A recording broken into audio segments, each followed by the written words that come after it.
జై తెలంగాణ.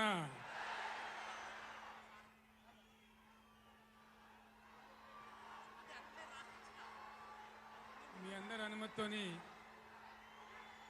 నేను కూర్చొనే మాట్లాడన్నా, పర్వాలేదు కదా?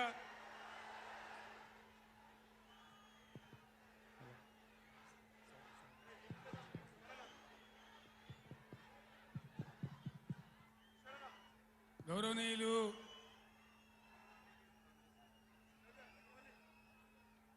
బీఆర్ఎస్ పార్టీ పార్లమెంటరీ నాయకులు, పార్టీ సెక్రటరీ జనరల్ పెద్దలు కేశవరావు గారు, లోక్సభలో బీఆర్ఎస్ నాయకులు, లోక్సభ పక్ష నేత గౌరవనీయులు శ్రీ నామా నాగేశ్వరరావు గారు, తమ్ముడు ప్లీజ్ ప్లీజ్ మనం విషయాలు మాట్లాడుకోవడానికి వచ్చిన స్లోగన్లు తర్వాత ప్లీజ్. తమ్మి మీరు ఆగాలి, సార్ చెప్పే విషయాలు వినాలి, మీరు కొంతసేపు ఆగాలి.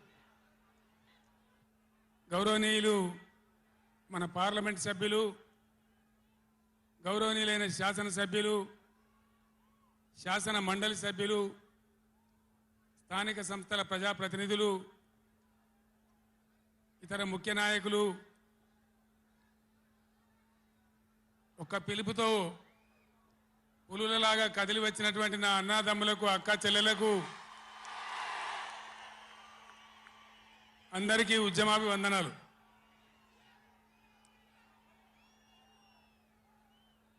దయచేసి నినాదాల తర్వాత ప్లీజ్. 4 ముచ్చట్లు మీకు సంజాయిస్తే నా పని అయిపోతుంది. ఇవాళ వద్దురా బాబా అవన్నీ మంచిగుంది, చాలా బాగుంది. ఈరోజు నల్గొండలో చెలో నల్గొండ ప్రోగ్రాం తీసుకున్నాం. కారణం ఏంది, ఎందుకు మనం ఈ సభ పెట్టాల్సి వచ్చింది? నా కాలు ఇరిగిపోయినా కుంటి నడకతోనో కట్టెబట్టుకోనో ఇంత ఆయాసంతో నేను ఎందుకు రావాల్సి వచ్చింది? ఈ విషయం దయచేసి హరీశ్వర్ లాగడా ఆగరాదా? రాజేశ్వర రెడ్డి చెప్పచ్చు కదా ఒకసారి వాళ్ళకి ఏంది అది సౌండ్ కింద చేస్తున్నాడు.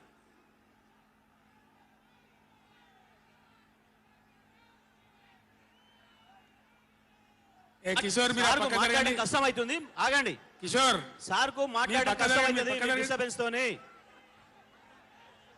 బాలమల్లు మీరు పక్క జరగండి, ఆగండి.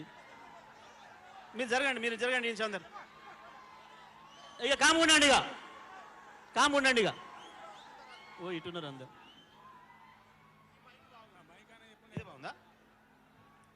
మైక్ ఆయన గర్రమంటుంది.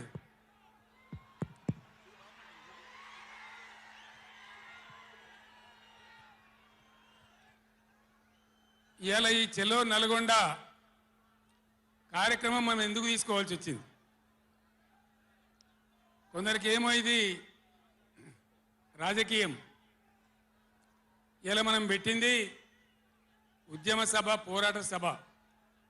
ఇది రాజకీయ సభ కానే కాదు. కృష్ణా నదిలో మన జలాలు అనేది, కృష్ణా నీళ్ళ మీద మన హక్కు అనేది మనందరి బతుకులకు జీవన మరణ సమస్య, సావో రేవో తేల్చే సమస్య. ఈ మాట తెలంగాణలో పక్షిలాగా తిరుక్కుంటా నేను చెప్పబట్టి, ఎవడా మైక్, అది ఎవడా మైక్, ఎవడా ఏమిరా నువ్వు కూడా అక్కడ నువ్వు అయింది?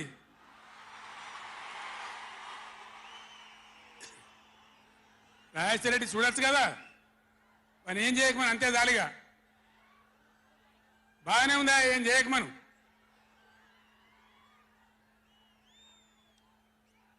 ఇరవై 24 ఏళ్ల నుంచి పక్షిలాగా తిరుక్కుంటూ నేను మొత్తం రాష్ట్రానికి చెప్తా ఉన్నా. ఇటు కృష్ణ కావచ్చు, అటు గోదావరి కావచ్చు, నీళ్లు లేకపోతే మనకు బతుకు లేదు. ఆ ఉన్న నీళ్ళు కూడా సరిగా లేకపోతే బతుకులు వంగిపోయినాయి. ఇదే నల్గొండలో 1,50,000 మంది